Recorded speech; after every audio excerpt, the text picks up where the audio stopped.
Good afternoon. Good afternoon, everybody. Welcome to Paul's Monday Market Update number 225 for Monday, 1st of June 2026. We're back after a few weeks away. I was up in the Highlands of Scotland, driving around there, and of course, then we had the Whitsun holiday here. I hope you are all well. I hope you've enjoyed a good couple of weeks. I hope you're ready for the start of a new month and what undoubtedly will be another interesting week and an interesting month and an interesting quarter in an interesting year. Um, if you're joining us for the first time, the Monday Market Update is just that. It is me flying through as much as I can share with you over the next 25 to 30 minutes, looking at strength and weakness within FX indices and commodities markets, taking a look at a few charts of interest that you might want to add to your watch list, and then having a look at live markets. It is not a signal service, it's not trade recommendations, it is just me sharing with you what I'm looking at the moment, which might be of relevance or of interest to yourselves. As always, you are very welcome here, but just remember that you are always responsible for your own trading decisions. And if you want a little bit more education this afternoon, we'll be returning with the Active Trades Monday Market Matters webinar. That's 2 o'clock London time. You can sign up on the Active Trades website or use that QR code. It'll take you there. And really what we're looking at today, the educational piece will be all about understanding and utilizing risk on, risk off in your trading.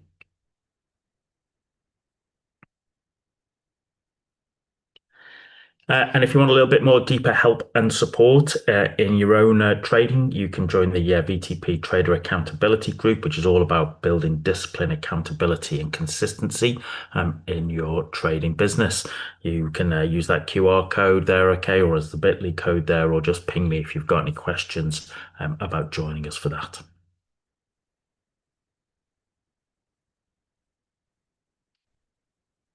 Okay, let's dig into the main thrust of our session today.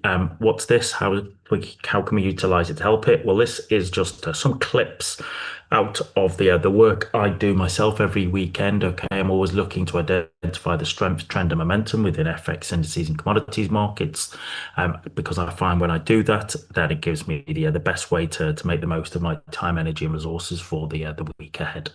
So we're looking at here, how can we utilize it? So we are into week 23 of the year already.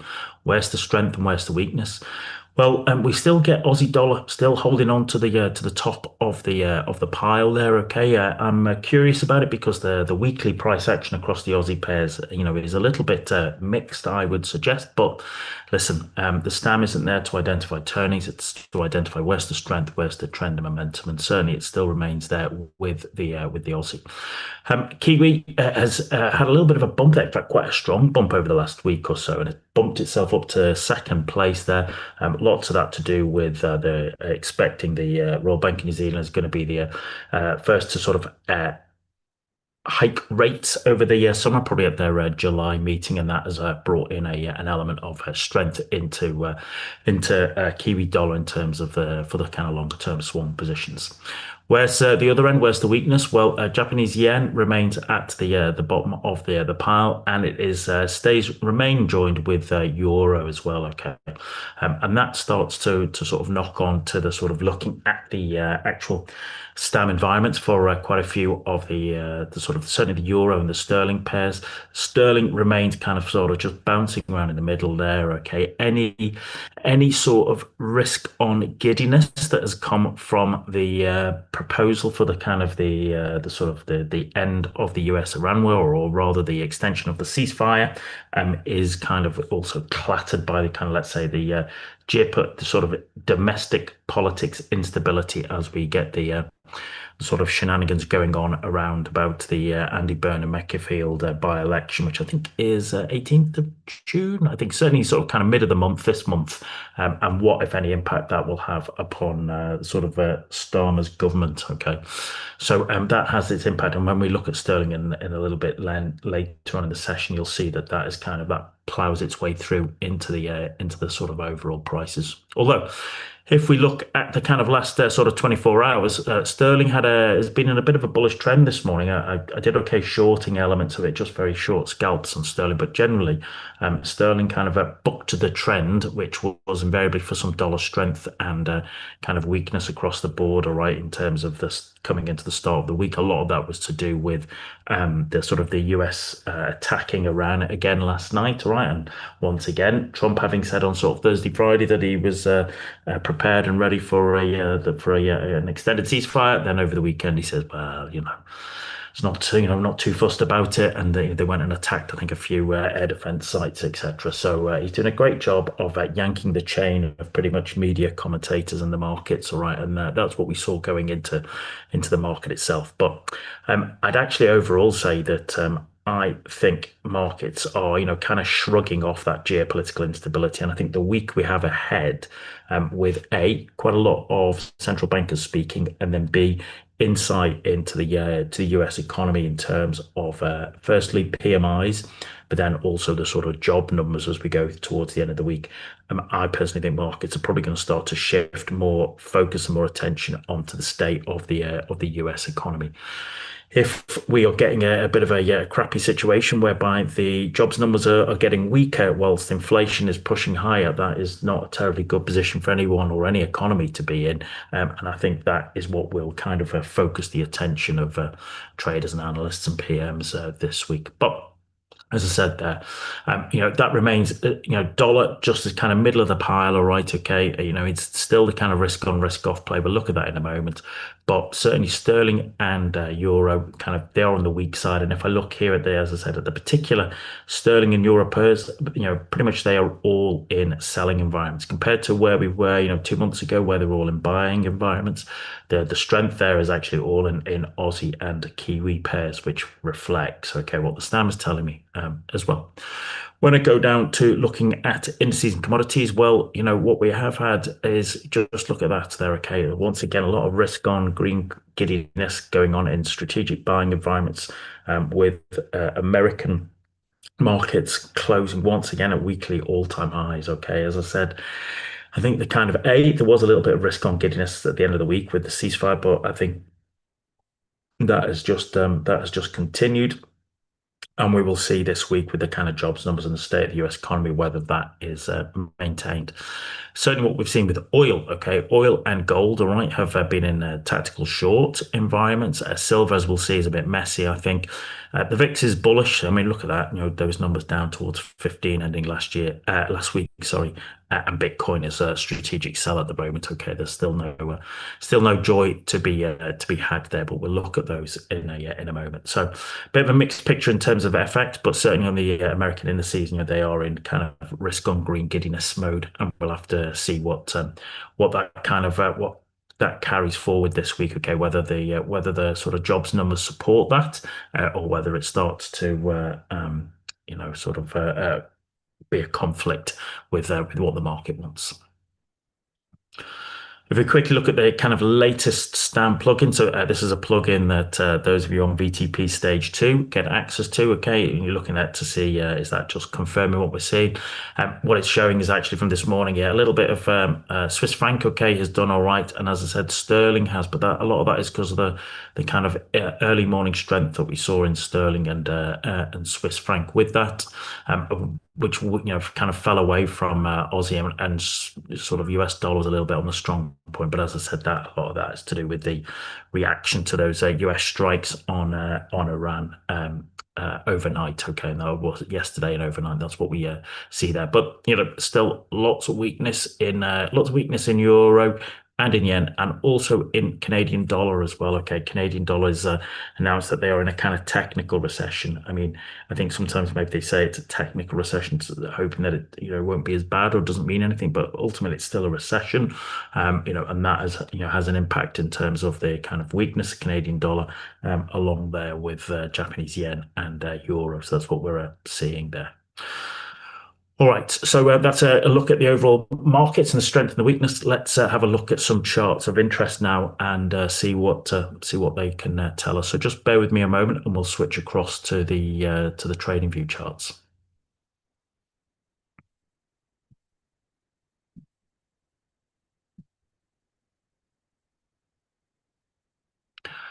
Okay, so here we go. We've got some charts of interest here.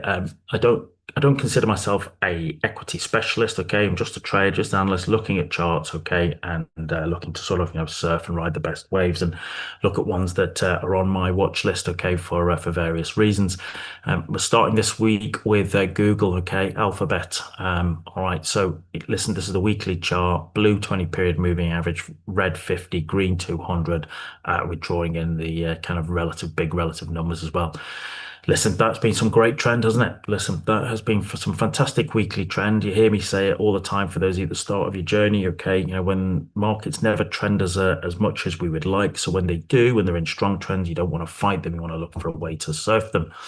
Not unsurprisingly, Google, it is basically AI remains the dominant theme, and they're looking at in terms of Google, certainly with kind of that sort of integration of Gemini across all of those kind of domains and ecosystems that they have. Google Cloud still remains a major growth driver, okay, because there's enterprise demand for AI infrastructure and services. Not really a shocker there.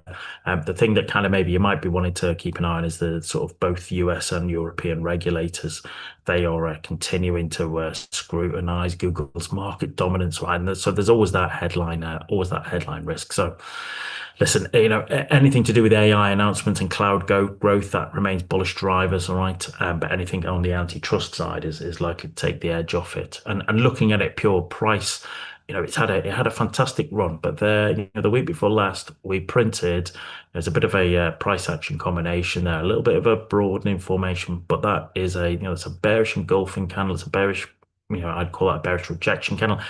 I'd also call it a bearish key reversal candle because we pushed to new highs, but rolled over and closed beneath the low of the previous week's candle. And we can see last week we followed through, and I'll be intrigued to see whether we sort of drift our way lower back towards these kind of levels of resistance around about support around about 340. Is that what we're likely to see in terms of just a price move down towards that kind of 340 level? That's what I'll be working at there with Google. Next is XOM, Exxon. All right. So, it's been quite some year for, those energy companies. Not unsurprisingly with Exxon, oil prices remain the kind of primary earnings driver with geopolitical tensions continuing to influence all of those energy markets, but of course, including crude.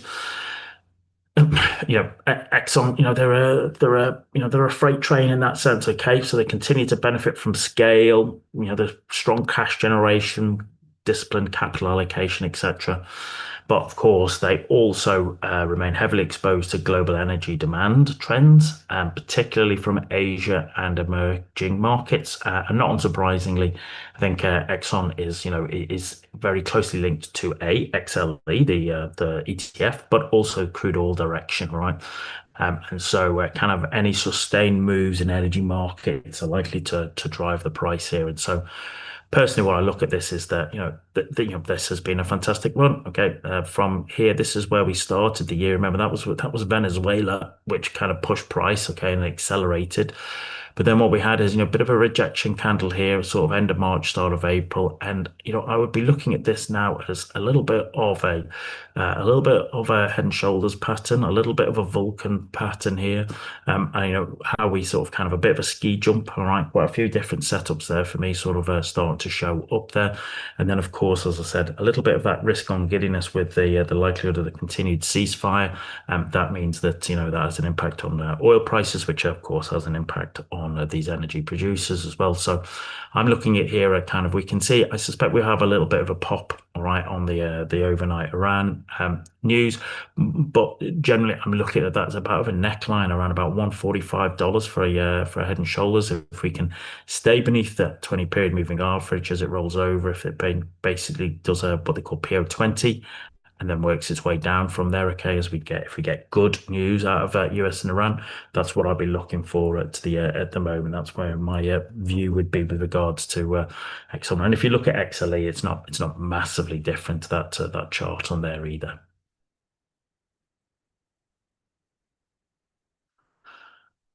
Boom. Okay, so going to kind of a completely different end of the spectrum with regards to stocks and sectors.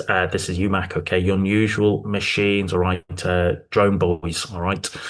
So of course I do have a bit of an interest in these, but UMAC, all right, they're continuing to benefit from growing investor interest in drones, autonomous system, defense-related technology. So these guys are in a good place for it. And not unsurprisingly, the kind of the unmanned system sector, there is still lots of support there from military and commercial adoption, and no surprise based upon what we've been seeing going on in the Middle East and also continues in Ukraine.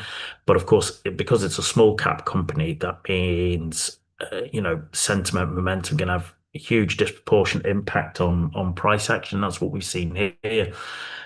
We had been kind of sort of just grinding our way up here. And I think we'd spoken about this, is that, you're just getting huge volatility moves, but generally we're staying above the 50 period weekly moving average, and we're kind of working out, it's grinding its way higher, and it has been acting as versions of support. And then bang, as you can see, from hovering, above $10, $11, we had an absolute bouncer there, okay, to north of 30 last week, all right, based on some, just demand, okay, but also funding demands, okay, for them, and it just absolutely cracked and blew its way out there. So, those of you who are, let's say, classical chartists, you might say, well, actually, Paul, that was an ascending triangle that's been building that has blown, and it certainly has. Now, of course, it's coming back here, there, okay, sub 30, but I'll be intrigued to see whether it can actually hold up here. Does it hold up here? Do we go sideways, or does it drift its way back to that kind of $20 to $22 area, okay, that we've seen acting as resistance in the past? But that is quite some move there, right? And that's the that's the volatility you're going to get with a small cap stock, in what is cutting edge technology. All right, so this all becomes about position size. It all becomes about understanding liquidity. All right, and depending upon what kind of size you're operating at. But that's been quite some move for UMAC. So watch how that plays out this week.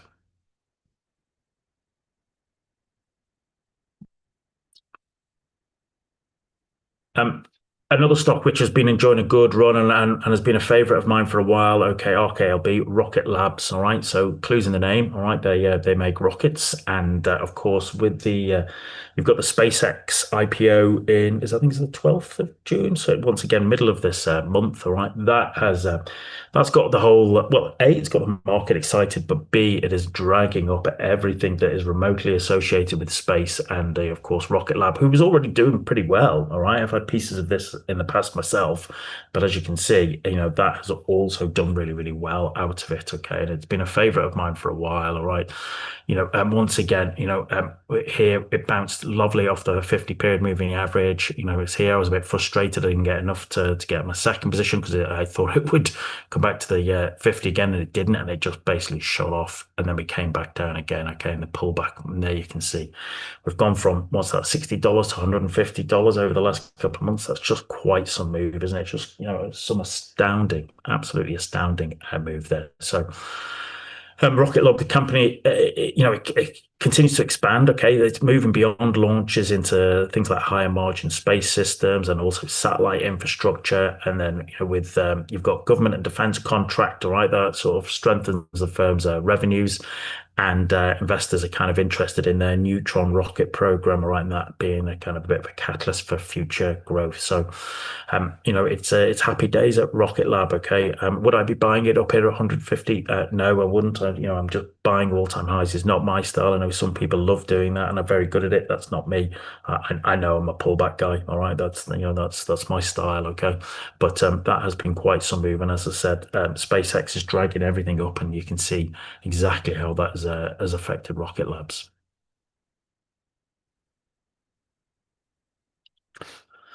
But we do have a few earnings, okay, included all the geopolitical news and also the central bankers news. As there are a fair few companies, okay, who've got their earnings this week. One of them being Broadcom, okay, AVGO is the ticker.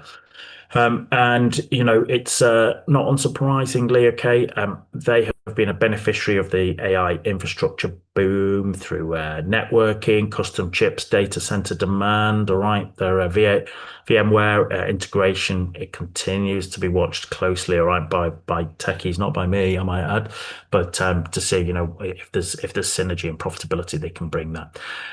Not unsurprisingly, they're exposed to kind of enterprise software and semiconductor exposure. That gives them some diversification, so long as those themes continue to be, darlings of the overall market. So, for this year, just keep an eye on any AI related capital expenditure trends. Okay, that remains the key driver. Any signs of slowing data spend, that's what would affect the sentiment here. But once again, all right, it's been a fantastic weekly trend. Once again, all right, really working nicely off the 50-period moving average. We can see, we've worked its way to those highs there at new all-time highs, and they are. They're reporting Wednesday after the close. Okay, so it's looking healthy there at the moment, and people will want to see if the earnings just support that. But that has been quite some move, and just another great example of understanding good themes and being able to buy off the pullbacks to in this case 50-period moving average. Nice and simple. And one of the other ones, okay, that is CrowdStrike. They're reporting later this week, and a little bit like Broadcom. Okay, they have done well off the back of the kind of tech, AI, and also cybersecurity. Okay, remains a huge priority. Okay, for corporations and governments, regardless of what might be going on in the overall market. So, we can see here we had a little bit of an example, an incident here, okay, where they had an issue. All right, what was that? Crikey, 2 summers ago, and invariably we had a real drop from about $400 to basically 213. Okay, when there was issues with CrowdStrike. Okay, but listen, you can see it hasn't stopped it sort of working its way back. We had another great pullback back to $400, and you can see once again these last few weeks you've gone from $400 to $730. That's just some mad run, isn't it? Absolutely mad run. Okay, just absolutely flying there, absolutely flying. And the way I look at it is that clearly big round numbers.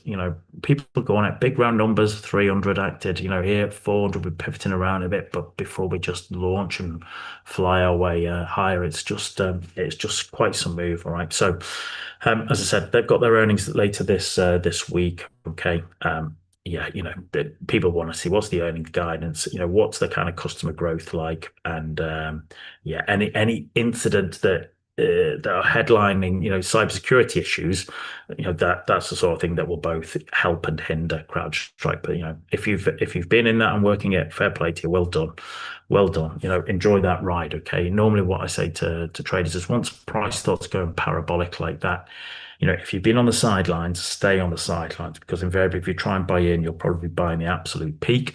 But if you are in it, ride it, but tighten your stops, because when something goes parabolic vertically like that, okay, it can't carry on like that. Okay, but if you are in it, enjoy it. Okay, and fair play, well done. Give yourself a pat on the back. Well done, folks. All right, so there you go. So there's some charts of interest there. Let's switch across to the live market, shall we, and see what's going on there. So just bear with us a second, and we'll switch across.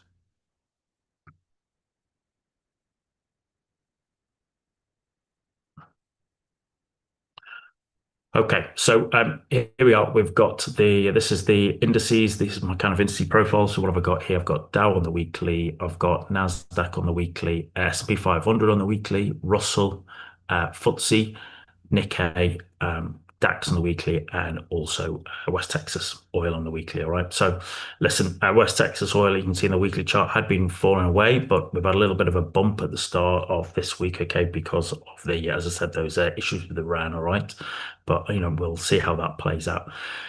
What I'm interested in is, once again, all right.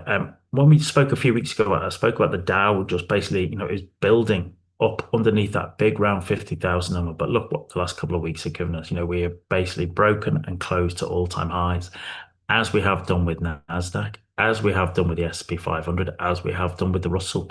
That has been quite some move. And also with the Nikkei as well. the Nikkei, those five have just been on an absolute tear, just powering ahead there, okay? And once again, if you've been riding that, okay, once again, the kind of reclaims of the 50 weekly 50 period moving average or the bounces off. Well done. All right. Well done. Good for you. Good for you. Close to home in Europe, it's not been as exciting. If you look at DAX, yeah, we started the year with that double top there, okay, and we fell our way down, and then we reclaimed, and we've kind of mostly held up above that weekly 50, putting in a bit of an engulfing candle there. But I wouldn't exactly say that that is, filling me with excitement and joy. Certainly not when you're looking at those other five indices that we've just looked at. Okay, yeah, it's bullish, but I wouldn't exactly say it's wanting to tempt me off the sidelines.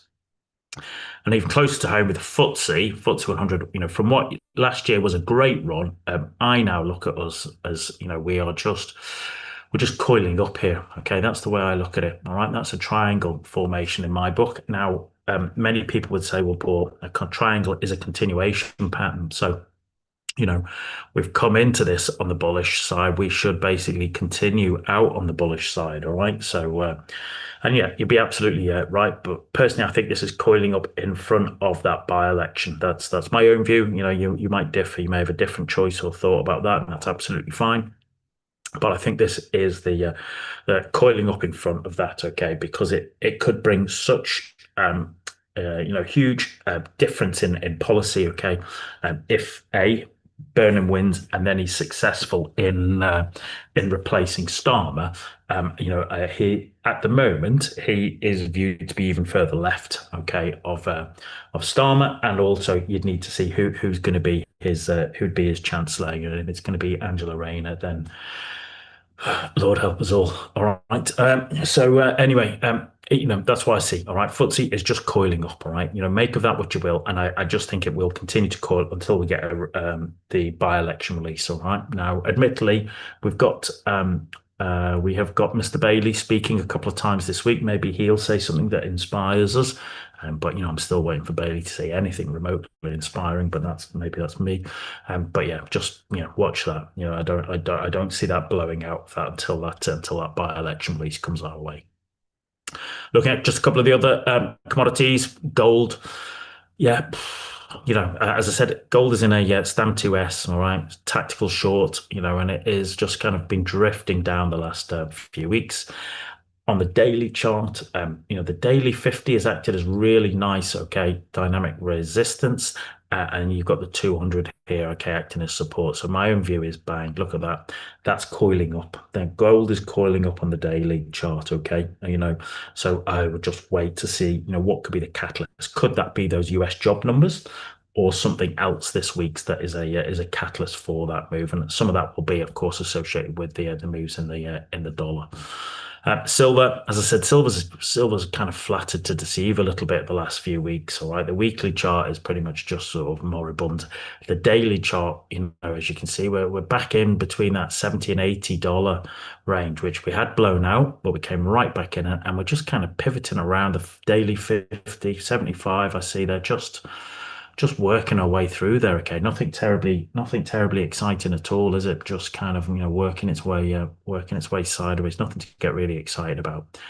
Bitcoin, we had that lovely weekly triangle, all right, which should have been a continuation lower, but actually we blew out of it. But as you can see for yourself, we did work out higher, but we just couldn't get above 80,000. And the last few weeks we've just drifted lower and lower again. And once again, on that daily chart, the daily 200 acted as really nice daily resistance there. We got beneath the daily 50 and we're just drifting lower, and that's just, there's just nothing terribly exciting there. If you're trying to just be a bullish Bitcoin trader, not much there really going on to excite you with that. All right. But the thing is with Bitcoin and gold and silver, of course, a lot of that is to do with, well, what do people think is going to happen with the dollar? All right, are we going to get a little bit more return to normal with the dollar, or is it still just going to basically play itself out as that risk on or risk off character again? In which case, the geopolitical elements of the US-Iran elements causes the issues. So, Here I've got Aussie on the daily, Euro on the daily, cable on the daily, dollar Swiss, Kiwi dollar, dollar CAD, dollar yen, and then the dollar index. Okay, so the dollar index is the monthly, we're the first of the month. So let's just start and have a little look at that. That's the monthly chart now. That's a bullish inside bar on the monthly, which was the second inside bar because previous month, okay, was also an inside bar. So to me, I look at that. That is price coiling up. It's tightening up. All right, okay, getting ready. It's coiling up, getting ready to make its move. Where is it going to make its move? Well, your guess is as good as mine. Okay, my own view is I think 100 is going to be tapped again. Whether that is just the pump before the dump, all right, or whether we're going to get something that blows us, up above 100 and the monthly 20, we shall wait and see. I want to go down to the weekly chart. Well, you can see for yourself, there's been lots of swings here, okay? And a lot of that is a reflection of the kind of, war on, war off, that we've been undergoing for most of this year, okay? You can see, what war is on, war is off, war is on, war is off. All right, that's what we're working with, all right? And your guess is as good as mine. Going down to the daily chart, I was looking at this and saying, well, actually, was this a kind of a nice double bottom that had been forming? We're certainly sat above the kind of 50 there, aren't we? But if you look at that for the last couple of weeks, it's not exactly exciting price action there, is it? Everybody's just kind of sat waiting. Everybody's bored. Everybody's fed up of this kind of war on, war off day by day. People just want resolution, all right? I think they've kind of, as I said, I think they've kind of priced it in. Everyone's fed up with that and they've just gone back to start to focus on the US economy. So, my view would be the daily 50, if that continues to hold, that would be for me, then I'd be looking at us going to 100. But as I said, maybe that's the pump before the dump. I don't know, but maybe this double bottom, is I can't give you any real good, clear, sort of direction of just looking at that kind of, as I said, that bullish monthly inside bar. You would be looking at that as a kind of a bullish move first. And maybe that will be the kind of drift back to 100. So watch and shoot, ladies and gentlemen, watch and shoot. When you look at that on the flip side, okay, we'll just have a quick look, a couple of the dollar pairs, and then we'll do Canadian dollar and sterling, euro dollar, okay. I mean, if you look at euro dollar on the weekly chart, it's as exciting as the dollar index, isn't it? It's just not really getting very excited. I suppose maybe what I'd look at is price. The 20 and the 50 are a little bit coiled up there, okay? A little bit coiled up there on the euro dollar. Daily chart, you might say, well, Paul, actually, there's more of a double bottom on the euro dollar here, okay? And I wouldn't fight you on that. I'd say then you're in a little bit of a block there, a little bit of a double bottom, which would mean, we'd want to see euro pushing here. And if that was to happen, well, then that to me is a reflection that, that is kind of a war off, risk on move, isn't it? So you've got the daily 200 and the daily 50. If we get above them, that to me is kind of a war off, risk on. All right. But just remember, okay, we just looked at the STAM there. The euro is at the bottom of the STAM now. All right. So there's, that would mean a big turnaround. Okay. A big turnaround, something kind of important to basically, to come out to sort of, to show us that, to give us that move. Certainly if we look at dollar Swiss, all right, so the dollar and against the Swiss here, and this is on the daily. You can see the 200 period moving average, all right, has acted as really nice resistance, the dynamic resistance, hasn't it? As it's kind of every time it's come up there, it's dropped. Every time it's come up, it's dropped. Every time it's come up, it's dropped. Okay, and that's that sort of, there's kind of, that's the Swiss franc, an element of that Swiss franc strength, but it is kind of like, this is it's a case of, war on, war off, war on, war off. Are we going to get another war on before the next move down? Okay, that's the kind of world we're all living with when it comes to the dollar and it's against the major FX pairs. All right, let's have a quick look at Canadian dollar and then we'll finish with sterling. Okay, I know we've overrun a little bit, but there's always so much for me to cover and share with you. All right, so Canadian dollar, as I said earlier, has kind of gone into technical recession. What is that showing? How's that showing on? These are the weekly charts. So we've got dollar CAD, euro CAD, Aussie CAD, CAD Swiss, CAD yen, pound CAD, Kiwi CAD, and gold. All right, so that's what we're looking at. Listen, dollar CAD the last month or so, that is, a bit of dollar strength there, okay? yen has been weak, but I would say, yen is weak there, okay, but it's in a block against Canadian yen, all right, okay, and I think if oil continues to drop, well, then I think so does CAD yen. If I look at pound CAD, I mean, look at pound CAD there over the last, couple of months and stuff. That's just not terribly exciting, is it? And I'd probably maybe say Euro CAD is kind of tightening up. But even that the last couple of months it's coiling up. Where we start to see interested is in Aussie CAD. Well, there's that Aussie strength, Canadian weakness.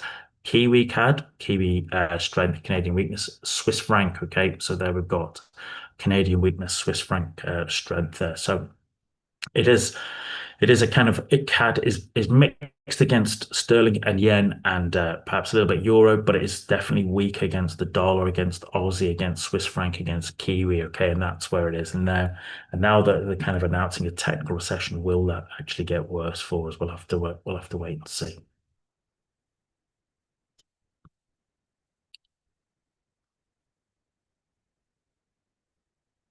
All right, let's finish as always with a bit of sterling. So I've got cable, euro sterling, pound Aussie, pound Canadian, pound yen, pound Swiss, pound Kiwi. Okay, so cable, what's it doing? What's it telling us? Well, a little bit like the dollar index chart. If you look at that for this year in the weekly, there's been some swings, but it's been all over the shop, hasn't it, really? If I look at the daily chart, remember we just looked at like on gold and stuff. If you look at the daily chart, I look at there as price is coiling up there and pound against pound against US dollar. You've got price and the 50 and the 20 and the 200 all coming together. And you've heard me say this before, when price and the moving averages all come together, it's like trying to push two north ends of magnets together. They just repel each other. And so we're looking to see. So once again, what's going to be the catalyst? Is it going to be UK political nonsense, or is it going to be poor numbers out of the US? All right, it's going to be one of those two things, I think, and that is what will have that move. Okay, and I think, as I said, I think we're just coiling up until we get to see that. Pound yen, pound yen, even though we've had some sterling weakness, it continues to grind its way, and that is more a reflection of what's going on with Japanese yen than anything else. Okay, even though we had the interventions by the Ministry of Finance, Bank of Japan, it's not really done much, and that in itself is a topic all of its own. If we look at pound against Swiss franc, I'd say the last couple of months, that's just not done much, has it? You're beneath that 50 period moving average. You'd be sort of generally kind of, a little bit of sterling weakness, Swiss franc strength as the STAM reflects. But overall, I wouldn't exactly say many people are getting terribly excited about that. And on the flip side, what we have is there's some pound against Aussie. So, Aussie has been strong. There you go. Aussie's been strong. Okay, sterling weak. Well, that's reflected in seeing in there with those guys. Pound against New Zealand dollar is kind of the interesting one, as in that what we saw is we've had some big swings, but certainly sterling was weak against New Zealand, and then it is really accelerating. And if you look at Kiwi dollar had a really good week last week against pretty much all of them, based on the fact that Kiwi dollar will be the first guys hiking rates in the next month or so too, and that's what I think has basically given everyone that sort of excitement there. Pound against Canadian dollar. So as we looked there before, I mean, I look at that for the last couple of months. If you're a swing trader, is that really, you getting any joy out of that? Any nice trend out of that? I don't think so. All right, nothing there. Okay, nothing to get you excited or interested in as a swing trader. Euro against sterling. I wonder if this is, a descending triangle. Once again, it's just coiling up. It's tightening up, isn't it? It's kind of, mirror on the wall, which is the least shit one of us all. Okay, is it euro or is it sterling? It's kind of just fighting its way through there. Nothing really to get terribly excited about there at the moment as a swing trader looking for the new trend. Okay, there you go, ladies and gentlemen. Okay, I appreciate we overran a little bit there, and I appreciate we fly through. It's just because I'm just trying to share as much as I possibly can with you. Okay, there's lots going on in the world, so lots for me to talk about. I hope you found that useful. I hope that gives you a little bit of help and insight for the week ahead. As always, it's going to be a busy, eventful, interesting week. So make sure you're on top of your news flow, make sure you're on top of the order flow, and make sure you're on top of your risk management. I hope you all have a great week. I hope you'll join us next Monday and trade well, everybody. Cheers.